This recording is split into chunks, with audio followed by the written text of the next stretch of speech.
বিসমিল্লাহির রহমানির রহিম। আমরা সবাই জানি যে বিএনপির ভারপ্রাপ্ত চেয়ারম্যান দেশনায়ক জনাব তারেক রহমানের জন্মদিন আজকে, এবং একজন প্রকৃত লিডার এবং একজন প্রচার বিমুখ মানুষ তিনি।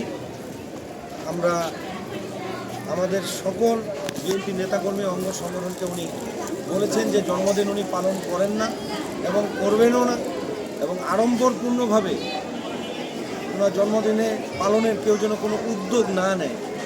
আমরা তারই ধারাবাহিকতায় শুধুমাত্র আমাদের কেন্দ্রীয় ছাত্রদলের কর্মসূচির অংশ হিসেবে মাদ্রাসা শিক্ষার্থীদের মধ্যে আমাদের যতটুকু সাধ্য আমরা শিক্ষা উপকরণ বিতরণ করতে এসেছি তারেক রহমানের দীর্ঘায়ু কামনায়, এবং আড়ম্বরপূর্ণ কোনো কিছু করা হবে না বিধায় আমরা এক কথায় একটি ব্যানারও করিনি। তিনি মানা করেছেন এটা একটা ধর্মীয় শিক্ষা প্রতিষ্ঠান, এই জন্য আমরা কোনো ব্যানারও করি নাই। তো আমি তার সুস্বাস্থ্য ও দীর্ঘায়ু কামনা করছি, জন্মদিনের শুভেচ্ছা জানাচ্ছি জেলা ছাত্রদলের পক্ষ থেকে।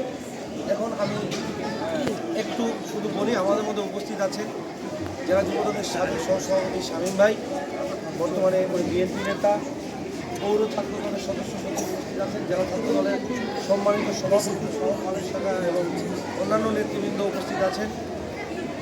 এই পর্যায়ে আমি জেলা ছাত্রদলের সংগ্রামী সভাপতি ভারপ্রাপ্ত সভাপতি জনাব রুবেল ইসলাম ভাইকে কিছু বলার জন্য অনুরোধ জানাচ্ছি।